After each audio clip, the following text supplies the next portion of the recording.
Good morning class. We are on this chapter P block और कल हम लोगों ने बात की थी about the chemical properties of H2SO4। तो हम लोग H2SO4 के बारे में बात कर रहे हैं। इसकी केमिकल प्रॉपर्टीज़ में हमने कल स्टडी किया था कि अगर हम H2SO4 के एसिडिक करेक्टर की बात करते हैं तो क्योंकि ये डाईप्रोटिक एसिड है that means it is going to liberate 2H positive. तो इसकी बेसिसिटी क्या होने वाली है? इसकी बेसिसिटी होगी 2।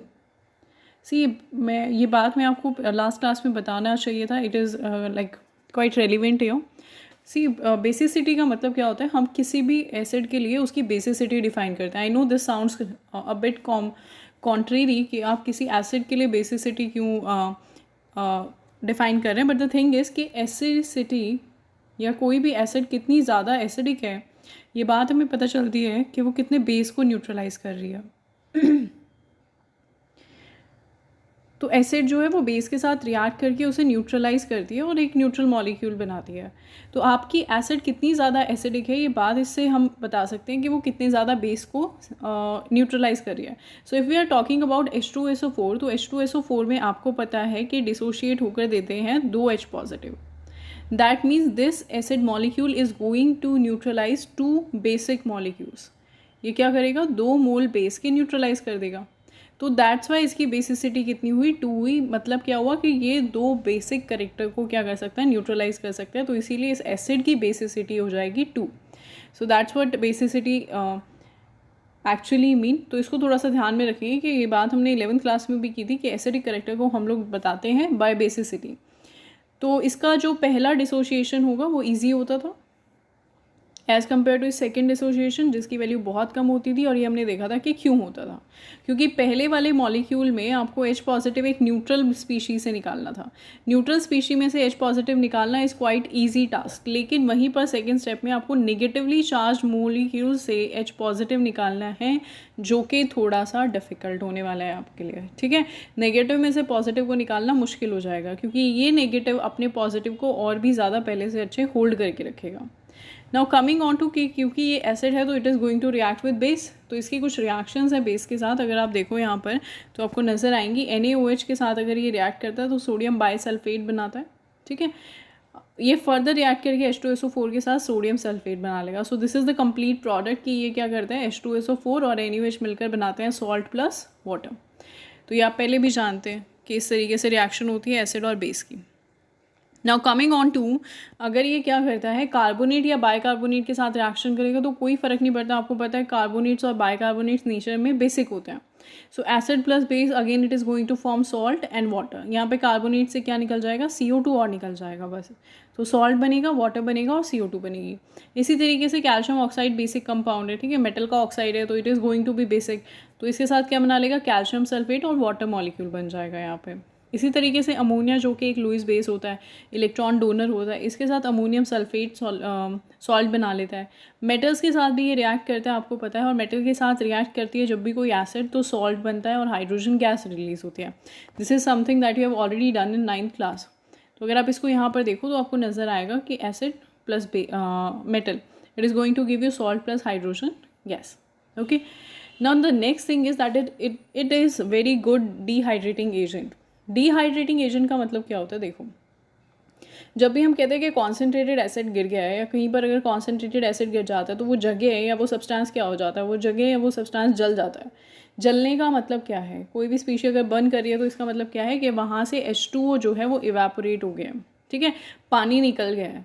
तो पानी का निकल जाना, इवेपोरेट हो जाना, तो इसका मतलब क्या है? डिहाइड्रेशन हो रहा है वहाँ पे। तो एसिड जला रही है अगर किसी चीज़ को तो मतलब क्या है कि वो क्या कर रही है? वाटर को वहाँ से निकाल रही है। क्यों निकाल रही है? क्योंकि आपको पता है कि H2SO4 की रिएक्शन वाटर के साथ बहुत वायलेंट है।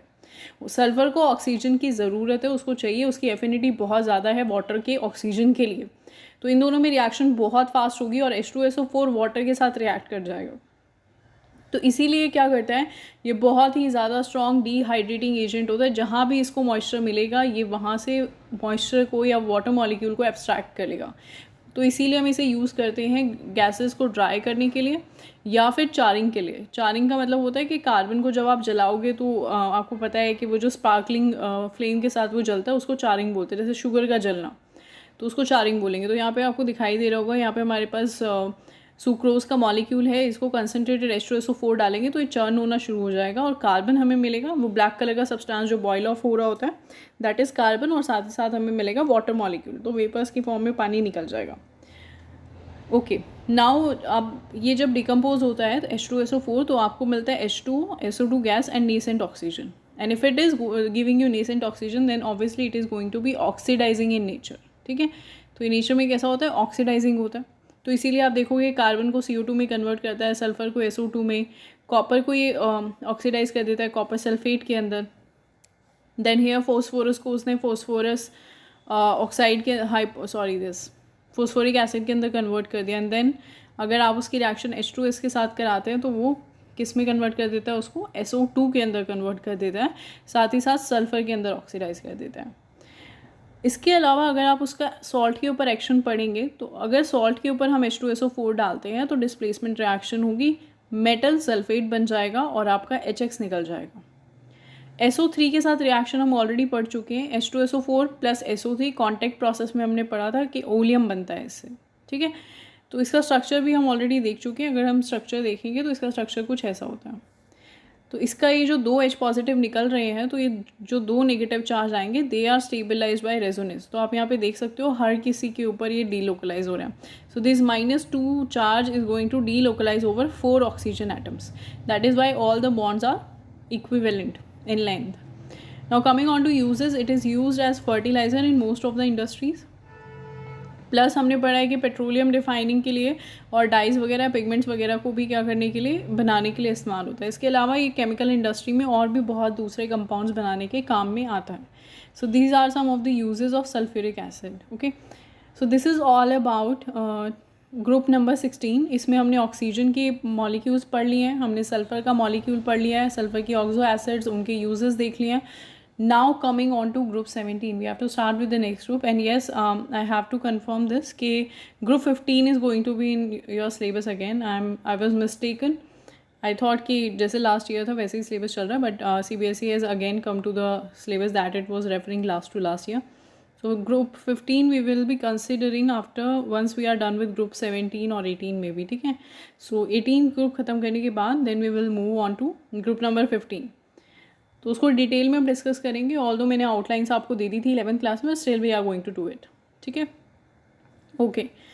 चलो अभी हम ग्रुप 17 के बारे में बात करते हैं. ग्रुप 17 आपको पता है कि ग्रुप 17 के मॉलिक्यूल्स जो होते हैं, ये P ब्लॉक अगर आपके पास है तो ये जो ग्रुप 17 होता है इसके लिए आपकी जनरल इलेक्ट्रॉनिक कॉन्फ़िगरेशन NS2NP5 होती है. ठीक है, सो ये 7 इलेक्ट्रॉन इसकी वैलेंस शेल में होते हैं, तो बहुत ही करीब है ये ऑक्टेट कंप्लीट करने के लिए, इसीलिए एक इलेक्ट्रॉन हमेशा ये ले लेते हैं और अपने आप को स्टेबल बना लेते हैं.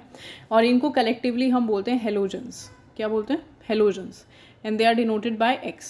सो this group consist of fluorine, bromine and iodine. ठीक है, तो ये 4 मोस्ट इलेक्ट्रोनेगेटिव एटम्स जो हैं इस पूरे ग्रुप में, पूरी पीरियोडिक टेबल में, वो यहाँ पे आपको देखने को मिलेंगे. क्योंकि आपको पता है कि एक इलेक्ट्रॉन लेते ही ये स्टेबल हो जाते हैं, तो रेडीली इलेक्ट्रॉन एक्सेप्ट करते हैं. ओके, चलो इनकी कुछ प्रॉपर्टीज़ हम लोग देख लेते हैं. And because they are highly reactive they do not obtain in free state in atmosphere. तो ये 4 कंपाउंड्स, 4 एलिमेंट्स हैं, इनको कलेक्टिवली हम लोग हेलोजन बोलते हैं. Now fluorine is the 13th element in order of abundance while chlorine is 12th. Electronic configuration general is NS2NP4. Atomic radii is going to be, see कुछ जो physical properties हैं वो तो as it is repeat होंगी ही, तो ये तो general properties हैं, एक ग्रुप के लिए दूसरे ग्रुप के लिए सबके लिए बराबर होने वाली है. तो इसीलिए मैंने आपको बोला था एक ग्रुप को भी अगर अच्छे से पढ़ लोगे तो दूसरे ग्रुप में आपको प्रॉब्लम नहीं आएगी. तो सी ओवर हेयर एटॉमिक रेडिया की बात करेंगे तो डाउन द ग्रुप जाएंगे अगर हम, तो number of valence shells increase हो जाएंगे जिसकी वजह से साइज़ इंक्रीज़ हो जाएगा. एंड ऑब्वियसली अगर डाउन द ग्रुप जाने पर साइज़ इंक्रीज़ हो रहा है तो न्यूक्लियस और वैलेंस शेल के इलेक्ट्रॉन के बीच का डिस्टेंस बढ़ रहा है, तो इस इलेक्ट्रॉन को यहाँ से इजेक्ट कराना आसान हो जाएगा, तो इसीलिए आयनाइजेशन एंथैल्पी डिक्रीज़ हो जाएगी. तो पहले से कम एनर्जी लगानी पड़ेगी आपको इलेक्ट्रॉन निकालने के लिए. Now coming on two electron gain enthalpy. मैंने बहुत अच्छे से आपको बताया था, एक्सप्लेन किया था कि electron gain enthalpy negative positive क्या सिनेरियो है, क्या सिनेरियो नहीं है। तो इलेक्ट्रॉन गेन एंथैल्पी का मतलब है कि इलेक्ट्रॉन लेने कितना आसानी से कोई एलिमेंट जो है वो आपका इलेक्ट्रॉन गेन कर सकता है। अगर खुद ब खुद इलेक्ट्रॉन गेन कर रहा है तो नेगेटिव में होगा, तो जितनी ज़्यादा जल्दी इलेक्ट्रॉन गेन करेगा उतनी ज़्यादा नेगेटिव इसकी इलेक्ट्रॉन गेन एंथैल्पी होने वाली है। तो अगर इलेक्ट्रॉन गेन करता है अपने आप से तो नेगेटिव होगा, और जितनी ज़्यादा आसानी से गेन करेगा उतना ज़्यादा नेगेटिव होगा। ठीक है, तो आपको पता है ये जो हेलाइड्स हैं, जो हेलोजन्स हैं, ये तो सब के सब इलेक्ट्रॉन लेते ही हैं, -1 में ही रहेंगे, एक ही इलेक्ट्रॉन की कमी है, तो एक इलेक्ट्रॉन तो लेना ही है इन्होंने। तो अगर ये एक इलेक्ट्रॉन लेंगे तो इनकी electron gain enthalpy is obviously going to be negative. ठीक है, तो ये तो नेगेटिव होने ही वाली है। लेकिन बात ये आती है कि डाउन द ग्रुप जाने पर इसका क्या होगा। डाउन द ग्रुप जाने पर क्या इलेक्ट्रॉन लेना आसान हो जाएगा या मुश्किल, तो इसको कंसिडर करते हैं यहाँ पर। पहले आपके पास फ्लोरीन था, ठीक है, ये न्यूक्लियस है, फिर आपके पास आ गया क्लोरीन। यहाँ पर डिस्टेंस कम है, यहाँ पर डिस्टेंस ज़्यादा है, तो यहाँ पर ज़्यादा effective nuclear charge valence shell तक पहुँच रहा होगा, यहाँ पर कम इफेक्टिव न्यूक्लियर चार्ज पहुँच रहा होगा। तो न्यूक्लियस का अट्रैक्शन यहाँ पर, या न्यूक्लियस का जो इफेक्ट है यहाँ पर, वो कम हो गया, तो बाहर वाला इलेक्ट्रॉन इसकी तरफ कम अट्रैक्ट होगा, इसकी तरफ जल्दी अट्रैक्ट हो जाएगा क्योंकि इसके पास ज़्यादा इफेक्टिव न्यूक्लियर चार्ज है। So that is my logic कि डाउन द ग्रुप जाने पर इफेक्टिव न्यूक्लियर चार्ज डिक्रीज़ हो जाता है, तो इलेक्ट्रॉन छोड़ना आसान होता है, इलेक्ट्रॉन एक्सेप्ट करना नहीं। तो इसीलिए डाउन द ग्रुप जाएंगे तो इलेक्ट्रॉन एक्सेप्ट करना थोड़ा मुश्किल हो जाएगा। तो डाउन द ग्रुप जाने पर इलेक्ट्रॉन गेन एंथैल्पी नेगेटिव में कम होती है। क्या होता है, नेगेटिव तो रहेगी लेकिन नेगेटिव में कम हो जाएगी। क्यों? क्योंकि पहले से इलेक्ट्रॉन कम आसानी से गेन हो रहा है। ठीक है, तो इसीलिए electron gain enthalpy become less negative. Now the thing is कि इसके अकॉर्डिंग तो सबसे ज़्यादा इलेक्ट्रॉन गेन एंथैल्पी फिर किसकी होनी चाहिए? फ्लोरीन की। सबसे ऊपर फ्लोरीन प्रेजेंट है, तो फ्लोरीन को सबसे जल्दी इलेक्ट्रॉन ले लेना चाहिए। सबसे ज़्यादा इफेक्टिव न्यूक्लियर चार्ज है, सबसे छोटा साइज़ है, जल्दी से जल्दी इलेक्ट्रॉन लेगा, सबसे ज़्यादा नेगेटिव में इलेक्ट्रॉन गेन एंथैल्पी होगी। But unexpectedly fluorine has less negative electron gain enthalpy than chlorine, and this I have already discussed in detail in 11th class, और मैंने आपको अच्छे से समझाया था इलेक्ट्रॉन नेगेटिविटी और इलेक्ट्रॉन गेन एंथैल्पी के बीच का डिफरेंस। इलेक्ट्रॉन नेगेटिविटी का मतलब ही होता है टू अट्रैक्ट इलेक्ट्रॉन, बाहर के इलेक्ट्रॉन को अट्रैक्ट करना।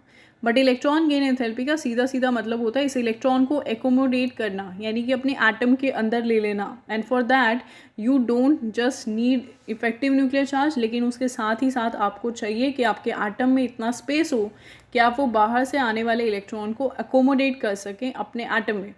बट एज़ यू नो कि फ्लोरीन का साइज़ बहुत छोटा होता है, इसके पास कोई डी ऑर्बिटल नहीं है, और साइज़ छोटा होने की वजह से जब बाहर से इलेक्ट्रॉन इसके अंदर एंटर करेगा, इसकी छोटी सी शेल में जब 8 इलेक्ट्रॉन्स हो जाएंगे, बाहर से इलेक्ट्रॉन एंटर कर रहा है, तो इंटर इलेक्ट्रॉनिक रिपल्शन बहुत ज़्यादा हो जाते हैं। एक इलेक्ट्रॉन और दूसरे इलेक्ट्रॉन के बीच में जो रिपल्शन है ना, वो इतना डोमिनेट कर जाता है कि फ्लोरीन जो है वो जल्दी से इलेक्ट्रॉन गेन नहीं कर पाता। So this is the whole logic कि फ्लोरीन अनएक्सपेक्टेडली कम negative electron gain enthalpy show करता है because of its small size. तो इंटर इलेक्ट्रॉनिक रिपल्शन इंक्रीज हो जाते हैं due to which the incoming electron do not feel attraction. तो ये बहुत इंपॉर्टेंट है यहाँ पे, तो इसको आपको याद रखना है, ध्यान रखना है।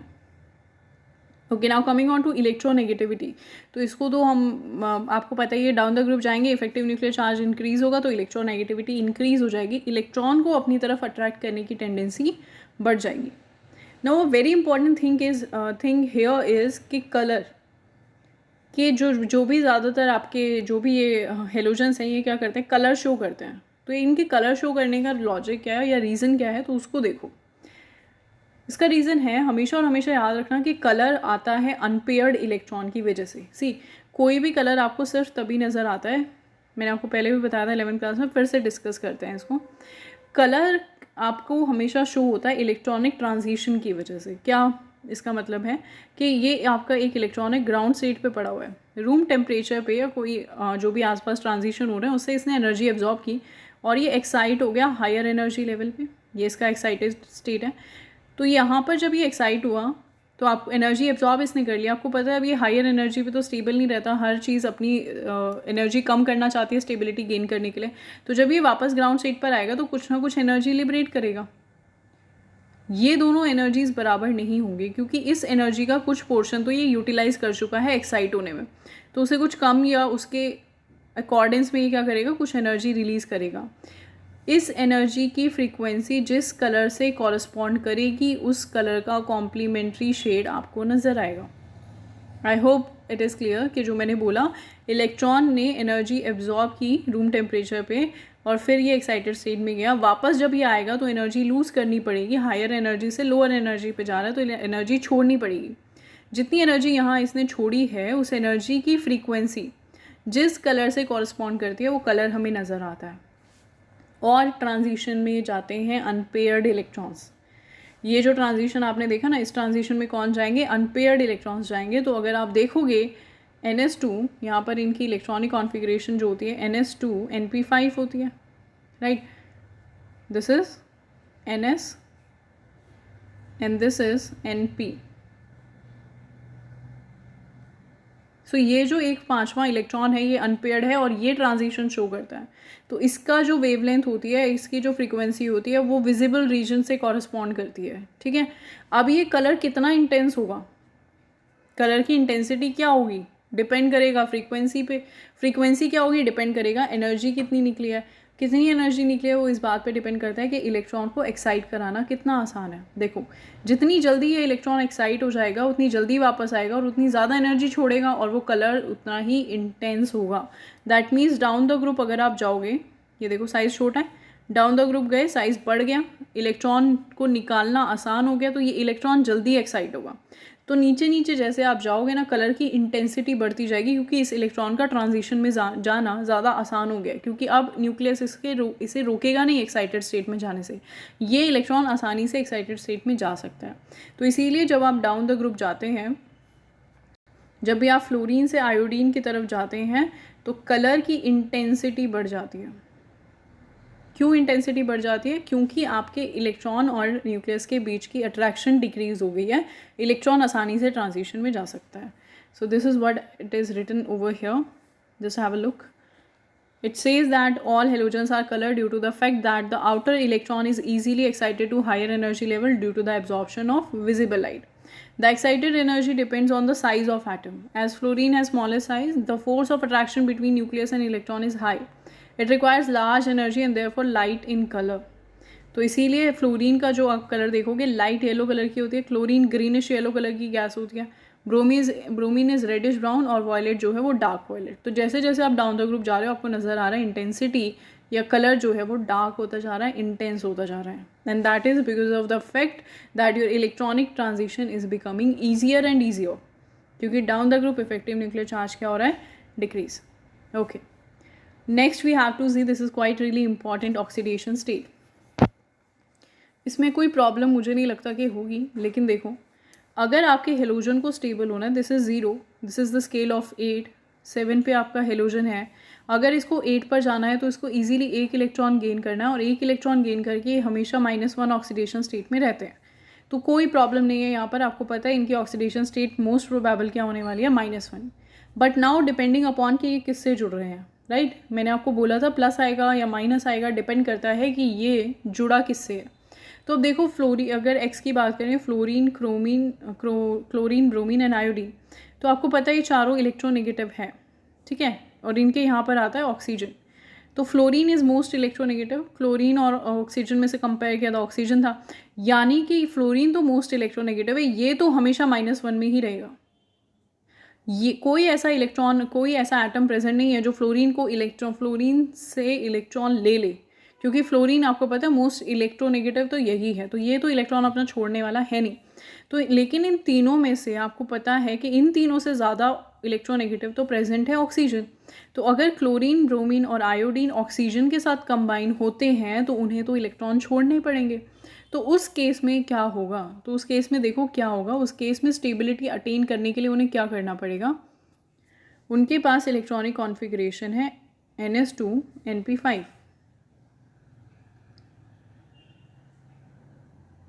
तो अगर इलेक्ट्रॉन छोड़ने की बारी आई तो क्या होगा, अगर उनको इलेक्ट्रॉन छोड़ने पड़े, यानी कि Cl जो है वो ऑक्सीजन के साथ प्रेजेंट है, तो कौन कौन सी ऑक्सीडेशन स्टेट ले सकता है।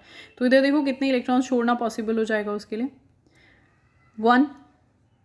अगर 1 इलेक्ट्रॉन छोड़ा तो +1 में रहेगा, अगर ये भी 2 निकाल दिए तो किस में रहेगा, +3। अगर ये 2 भी निकाल दिए तो +5, और अगर बचे हुए 2 भी निकाल दिए तो +7, and +7 is going to be more stable. तो +5 में क्या होगा, ये पूरा खाली हो जाएगा, NH2 बचेगा, कंप्लीटली फिल्ड है, स्टेबल है। +7 में क्या होगा, ये 2 भी निकल जाएंगे, नोबल गैस इलेक्ट्रॉनिक कॉन्फ़िगरेशन हो जाएगी, तो सबसे ज़्यादा स्टेबल हो जाएगा। तो +5 +7 मोस्ट प्रोबेबल होते हैं। तो इसीलिए क्या होगी, इनकी ऑक्सीडेशन स्टेट +3 +5 +7 और +1 भी। नाउ द थिंग इज़ कि अब आप लोग पूछेंगे कि ये इसने +1 से +3 पे ही क्यों गया, +2 भी तो शो कर सकता था ना। ये देखो, ये S है, NS है, और यहाँ पर आपके पास है NP। So now you would be like, एक इलेक्ट्रॉन छोड़ने के बाद ये दूसरा भी तो छोड़ सकता था, तो +2 में रह सकता था। लेकिन अगर ये +2 में रहता तो इसकी इलेक्ट्रॉनिक कॉन्फ़िगरेशन हो जाती कितनी, NP3, यानी कि एक अनपेयर्ड इलेक्ट्रॉन। ये देखो, अगर ये वाला इलेक्ट्रॉन चला जाता तो एक अनपेयर्ड इलेक्ट्रॉन इसके पास बचता, और आपको पता है कि unpaired electrons are not really stable.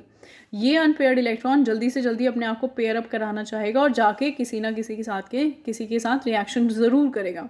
तो इसीलिए आपको इवन नंबर ऑफ इलेक्ट्रॉन्स रखने हैं, ताकि ये दोनों अपने एक दूसरे को बाइंड करके रखें, और जो अनपेयर्ड इलेक्ट्रॉन है वो आपके मॉलिक्यूल को अनस्टेबल ना बनाए।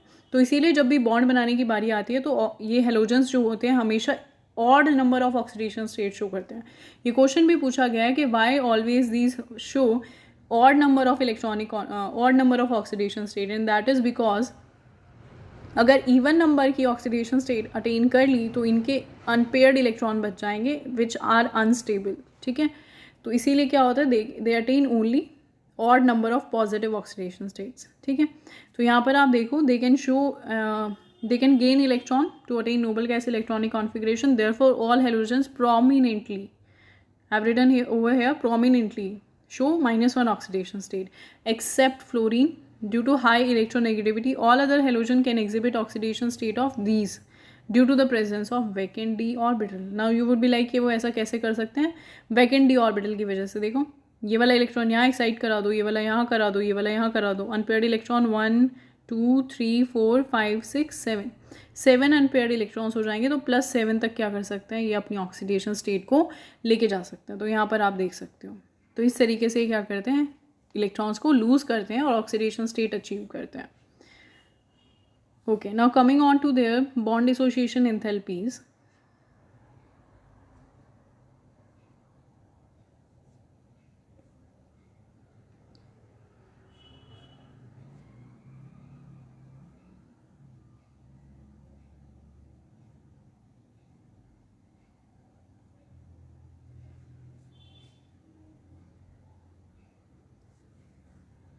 चलिए यहाँ पर देखिए, जो हेलोजेंस हैं वो आपको पता है कि फ्री स्टेट में तो रहते नहीं है, कंबाइंड स्टेट में रहेंगे, और कोई और इन्हें मिले ना मिले ये अपने आप के साथ ही कंबाइन हो जाते हैं अपने ही दूसरे एटम के साथ। तो x की फॉर्म में, यानी कि x2 की फॉर्म में प्रेजेंट रहते हैं, एक एक इलेक्ट्रॉन शेयर करते हैं, कोवेलेंट बॉन्ड बनाते हैं, ये भी 8 इलेक्ट्रॉन्स, ये भी 8 इलेक्ट्रॉन्स। तो इस तरीके से क्या करते हैं, बॉन्ड बना के रहते हैं। नाउ कमिंग ऑन टू कि किसकी बॉन्ड डिसोसिएशन एंथैल्पी कैसी होगी। बॉन्ड डिसोसिएशन एंथैल्पी का मतलब समझते हैं पहले हम। बॉन्ड डिसोसिएशन एंथैल्पी का मतलब होता है वो एनर्जी जो कि रिक्वायर्ड होगी इस बॉन्ड को तोड़ने के लिए। ठीक है, और वो किस में होगी, पॉजिटिव में।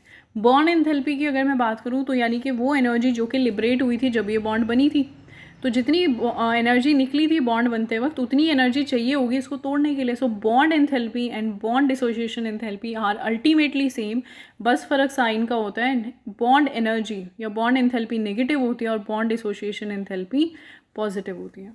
जो एनर्जी बनते वक्त निकली वो नेगेटिव में, और जो एनर्जी तोड़ने के लिए चाहिए वो पॉजिटिव में। So that the only difference. अब अगर हम बात करें कि किसकी एंथैल्पी कम होगी और किसकी एंथैल्पी ज़्यादा होगी, तो आपको पता है डाउन द ग्रुप अगर हम जाएंगे तो साइज़ इंक्रीज़ होगा। तो अगर ये फ्लोरीन है और ये दूसरा फ्लोरीन है, so this is going to be the size of bond. ये एक क्लोरीन है और ये दूसरा क्लोरीन है, this is going to be the size of bond. तो बॉन्ड लेंथ इंक्रीज़ हो रही है, बॉन्ड लेंथ इंक्रीज़ हुई तो बॉन्ड की स्ट्रेंथ क्या हो गई, डिक्रीज़, बॉन्ड कमज़ोर हो गई। तो बॉन्ड अगर कमज़ोर हो गई तो उसको तोड़ना आसान हो गया, यानी कि अब इसको तोड़ने के लिए आपको कम एनर्जी की ज़रूरत होगी। सो डाउन द ग्रुप जाने पर बॉन्ड डिसोसिएशन एंथैल्पी क्या हो जाती है, डिक्रीज़ हो जाती है, राइट। तो डाउन द ग्रुप जब आप जाओगे तो बॉन्ड डिसोसिएशन एंथैल्पी क्या होगी, डिक्रीज़। तो ये देखो, आयोडीन की सबसे कम होनी चाहिए है, इसके बाद किसकी है, ब्रोमीन, फिर chlorine. But see over here, ये क्या हो रहा है, फ्लोरीन की बॉन्ड डिसोसिएशन एंथैल्पी तो ब्रोमीन और आयोडीन के बीच में लाई कर रही है। यानी कि फ्लोरीन को तोड़ना तो सबसे मुश्किल था, राइट। इसकी तो बॉन्ड लेंथ सबसे छोटी थी, तो इसको तोड़ना तो सबसे मुश्किल था। लेकिन यहाँ पर अगर आप देखोगे तो इसकी बॉन्ड डिसोसिएशन एंथैल्पी तो कम आ रही है क्लोरीन और ब्रोमीन के बजाय। तो ऐसा क्यों हो रहा है, इस बात को बहुत ध्यान से सुनो, ये बहुत इंपॉर्टेंट क्वेश्चन है, बहुत बार पूछा जाता है। आपको नज़र आ रहा है कि यहाँ पर बॉन्ड लेंथ तो छोटी है, एंड यू नो व्हाट, इसकी छोटी बॉन्ड लेंथ ही इसकी अनस्टेबिलिटी का रीज़न है। बिकॉज आप भूल रहे हो कि एक बॉन्ड अगर इसने बनाई है तो बाकी इसके पास 3 लोन पेयर बचे हुए हैं यहाँ पर।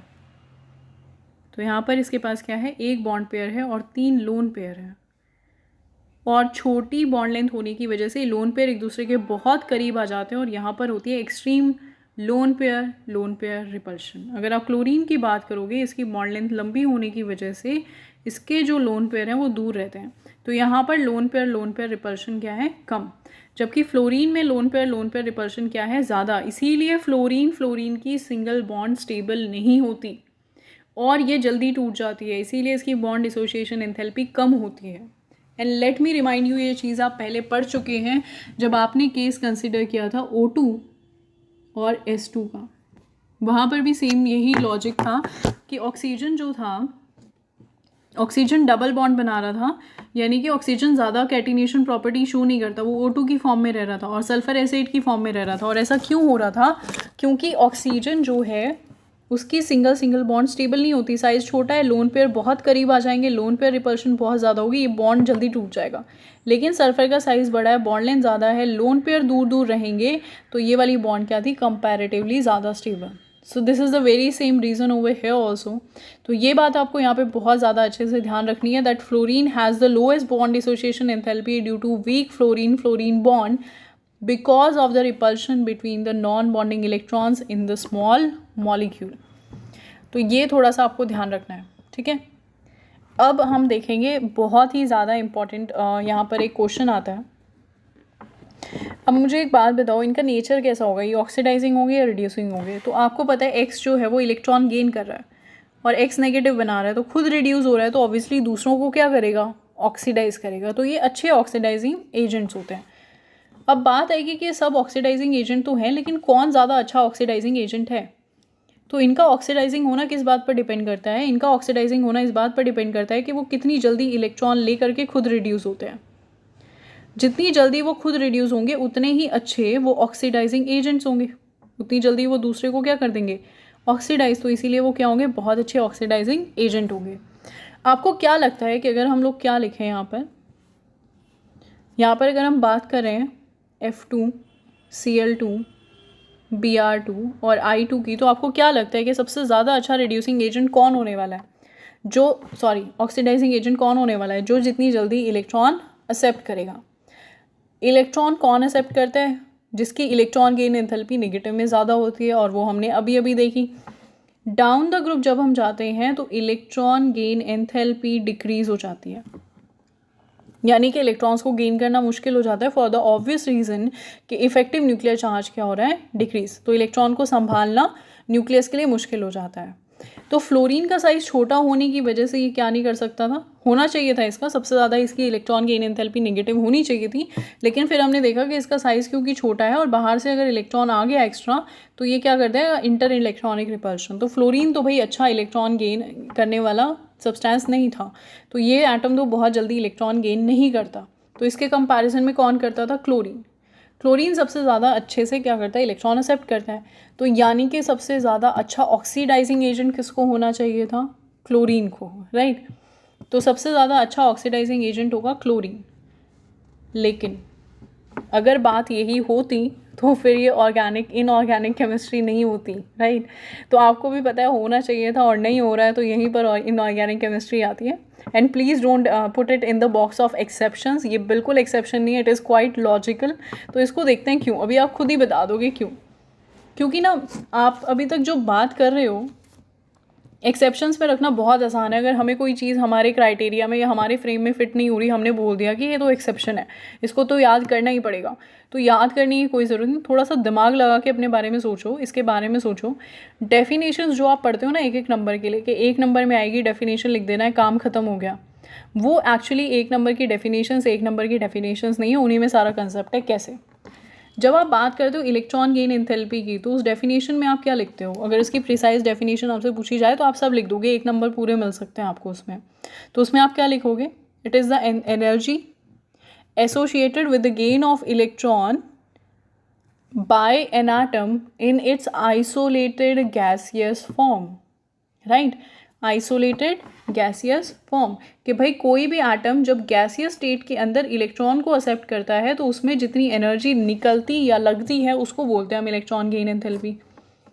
इस डेफिनेशन को अगर आप समझो तो आपको पता चलेगा कि यहाँ पर F2 के बारे में हम कह रहे हैं कि ऑक्सीडाइजिंग एजेंट, हम F2 के बारे में बात कर रहे हैं कि हम F2 इलेक्ट्रॉन लेगा या नहीं लेगा, लेकिन ये तो सरासर गलती है ना। आप जो अपना नॉर्मल लॉजिक है वो F2 पे लगाने की कोशिश कर रहे हो, लेकिन वो F2 पर लग नहीं सकता। क्यों? क्योंकि इलेक्ट्रॉन F2 नहीं एक्सेप्ट कर सकता। Always remember, electron can be accepted only by an isolated atom which is present in its gaseous state. तो F2 को इलेक्ट्रॉन एक्सेप्ट नहीं करना है, इलेक्ट्रॉन एक्सेप्ट करना है फ्लोरीन एटम को, और वो भी कब? जब वो अपनी गैसियस स्टेट में प्रेजेंट है। तो यहाँ पर वो इलेक्ट्रॉन गेन करेगा और तब फ्लोराइड आयन बनेगा, राइट? तो अब आप जो बात कर रहे थे ना कि इलेक्ट्रॉन एक्सेप्ट होगा या नहीं होगा, बात आपको करनी है F2 की, लेकिन डेफिनेशन किसके लिए स्टैंड करती है? फ्लोरीन के लिए। तो यानी कि ऑक्सीडाइजिंग एजेंट F2 अच्छा है या नहीं? फ्लोरीन गैसियस स्टेट में तो हमें मिलता नहीं है, हमें तो किस फॉर्म में मिलता है? F2 की फॉर्म में मिलता है। तो हमें तो इसको देखना है ये अच्छा ऑक्सीडाइजिंग एजेंट है या नहीं। तो इसको ऑक्सीडाइजिंग होने के लिए क्या करना पड़ेगा? पहले तो ये देखो, F2 को अगर ऑक्सीडाइजिंग होना है तो इसको क्या करना है? इलेक्ट्रॉन गेन करना है। इलेक्ट्रॉन गेन F2 कब करेगा? सी, F2 को इलेक्ट्रॉन गेन करने के लिए पहले तो एटॉमिक स्टेट में जाना पड़ेगा। तो यहाँ पर क्या हुआ? ये एटॉमिक स्टेट में कन्वर्ट हुआ। एक बार ये एटॉमिक स्टेट में चला गया, उसके बाद ये इलेक्ट्रॉन एक्सेप्ट करेगा और क्या बनाएगा? Fluoride ion. ठीक है, तो इन 2 स्टेप के ऊपर सारा का सारा प्रोसेस डिपेंड करता है। इनकी एनर्जी टोटल करने के बाद आपको पता चलेगा कि F2 की इलेक्ट्रॉन गेन एंथैल्पी का क्या सिनेरियो है। उससे पहले आप नहीं बता सकते कि F2 अच्छा ऑक्सीडाइजिंग एजेंट है या नहीं है। तो इसके ऊपर, इन 2 स्टेप्स के ऊपर आपकी चीज़ें डिपेंड करती है। तो सीधा सीधा देख के नहीं बोल सकते। तो इसके बारे में बात करते हैं अब हम। अगर हम बात करें Cl2 की, कंपैरिजन कर लेते हैं यहीं पर। Cl2 को जब इलेक्ट्रॉन गेन करना होगा तो पहले ये एटॉमिक स्टेट में जाएगा, उसके बाद ये इलेक्ट्रॉन गेन करेगा और क्या बना लेगा? Cl negative. जो भी ये प्रोसेस जल्दी ख़त्म करेगा, ये स्टेप्स जल्दी ख़त्म करेगा, वो ही क्या होगा? ज़्यादा अच्छा ऑक्सीडाइजिंग एजेंट। ये बात बिल्कुल सही है। अगर यहाँ तक समझ में आ गया आपको तो इट्स वेरी गुड, अदरवाइज इसको दोबारा से देखो, समझने की कोशिश करो। 2 स्टेप्स में काम हो रहा है। ये वाला जो स्टेप है ना इलेक्ट्रॉन गेन करने का गैसियस स्टेट में, आपको पता है फ्लोरीन का साइज़ छोटा है। फ्लोरीन का साइज़ छोटा होने की वजह से वो रेडीली इलेक्ट्रॉन गेन नहीं करता। That's really true. लेकिन क्लोरीन का साइज़ बड़ा है, ये इलेक्ट्रॉन जल्दी से एक्सेप्ट कर लेगा और क्या बना लेगा? क्लोराइड आयन बना लेगा। तो ये वाला जो दूसरा स्टेप है, इसमें तो क्लोरीन क्या कर रहा है?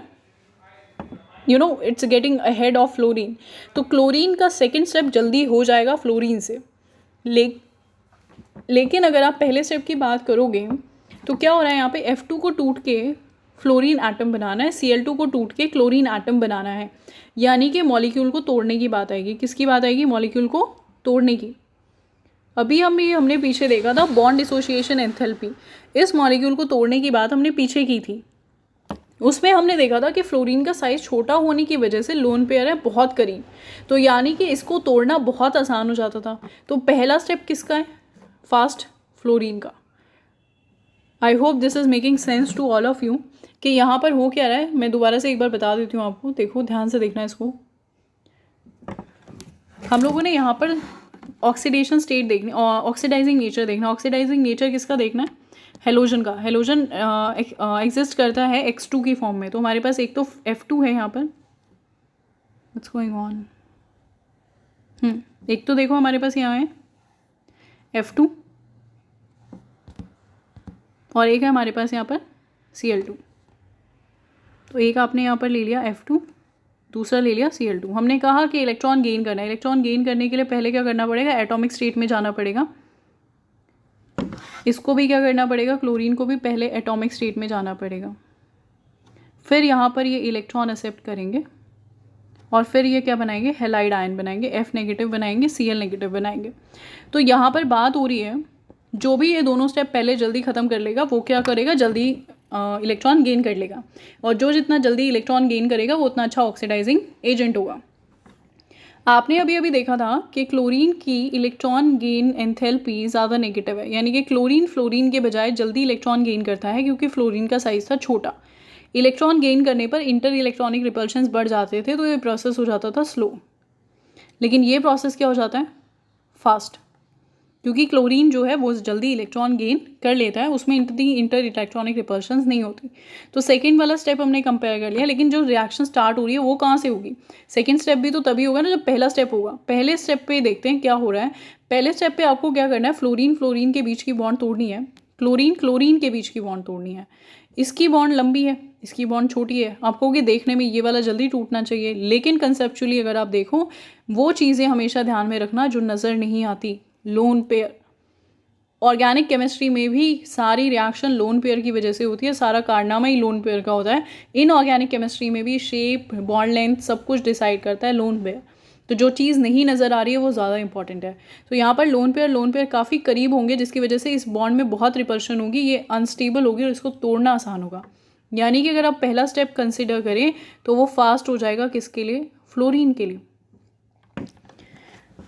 तो अब आप आई गेस ये पूरी पिक्चर क्लियर है आपके सामने कि फ्लोरीन जल्दी से एटॉमिक स्टेट में जाएगा, देर से इलेक्ट्रॉन गेन करेगा। क्लोरीन देर से बॉन्ड तोड़ेगा, जल्दी से इलेक्ट्रॉन गेन करेगा। लेकिन अगर पहला स्टेप ही देर से हो रहा है तो दूसरा स्टेप कितनी भी फास्ट हो जाए कोई फ़र्क नहीं पड़ता। आई होप इट मेक सेंस कि फ्लोरीन क्या करेगा, भले ही इलेक्ट्रॉन देर से लेगा, इलेक्ट्रॉन गेन एंथैल्पी उसकी ज़्यादा अच्छी नहीं है, लेकिन क्योंकि वो जल्दी अपनी एटॉमिक स्टेट में जा रहा है और क्या कर रहा है, फिर जितनी देर में क्लोरीन टूट के इलेक्ट्रॉन एक्सेप्ट करेगा इतनी देर में तो फ्लोरीन टूट के इलेक्ट्रॉन भी एक्सेप्ट कर चुका होगा। तो क्लोरीन को टूटने में ही इतना टाइम लग जाएगा जितना कि फ्लोरीन को पूरा काम करने में लगेगा। तो उसके बाद चाहे वो प्रोसेस कितना भी फास्ट क्यों ना हो, एक्स्ट्रा टाइम तो लग ही रहा है ना। तो I hope it is making sense to all of you. आप सबको ये समझ में आ रहा है जो मैं कहना चाह रही हूँ। तो ये कंसेप्ट बहुत इंपॉर्टेंट है, ठीक है। ये बिल्कुल ऐसे ही हो गया कि दो बच्चों की रेस हो रही है, एक को आपने यहाँ खड़ा कर दिया है और एक को आपने फिनिशिंग लाइन के यहाँ खड़ा कर दिया। तो ऑब्वियसली ये बच्चा कितना भी अच्छा भागे लेकिन जीतेगा तो यही ना, क्योंकि ये क्या है, फिनिशिंग लाइन के बहुत ज़्यादा करीब है, तो इसका कंपैरिजन नहीं कर सकते हम। तो बिल्कुल ऐसे ही है, फ्लोरीन की बॉन्ड इतनी जल्दी टूटती है कि जितनी देर में ये टूटेगा और इलेक्ट्रॉन एक्सेप्ट करेगा इतनी देर में पूरा काम हो चुका होगा। तो यानी कि अगर आप डेफिनेशन के अकॉर्डिंग जाओगे तो इलेक्ट्रॉन गेन करना फ्लोरीन के लिए मुश्किल था, राइट। लेकिन कौन सा फ्लोरीन के लिए, एटॉमिक फ्लोरीन के लिए, ठीक है। एटॉमिक फ्लोरीन के लिए इलेक्ट्रॉन गेन करना मुश्किल था, F2 के लिए मुश्किल नहीं रहेगा, क्योंकि F2 के लिए दो चीज़ों पे डिपेंड करता है इलेक्ट्रॉन गेन करना। The very first thing is bond dissociation enthalpy and the second thing is electron gain enthalpy. इसकी इलेक्ट्रॉन गेन एंथैल्पी भले ही कम है, लेकिन इसकी बॉन्ड डिसोसिएशन एंथैल्पी बहुत कम होने की वजह से क्या करती है, डोमिनेट कर जाती है। यानी कि देखो यहाँ क्या होगा, जब ये बॉन्ड टूटेगी, ये बॉन्ड टूटने के लिए बहुत कम एनर्जी रिक्वायर्ड होगी, ठीक है। और वो एनर्जी जो होगी, बची खुची एनर्जी, वो किस में यूटिलाइज कर लेगा, इलेक्ट्रॉन को गेन करने में। लेकिन यहाँ पर क्या होगा, इस बॉन्ड को तोड़ने में इतनी एनर्जी लग जाएगी कि इलेक्ट्रॉन एक्सेप्ट करने के लिए प्रोसेस क्या हो जाएगा, कोई भी अपना इंपॉर्टेंस नहीं रखता फिर वो सेकेंड वाला स्टेप, तो वो अपनी इंपॉर्टेंस लूज़ कर देता है। तो यानी कि अगर ऑक्सीडाइजिंग एजेंट की बात आए तो भले ही फ्लोरीन के लिए इलेक्ट्रॉन रखने की जगह नहीं है, लेकिन फिर भी F2 क्या होगा, अच्छा ऑक्सीडाइजिंग एजेंट होगा।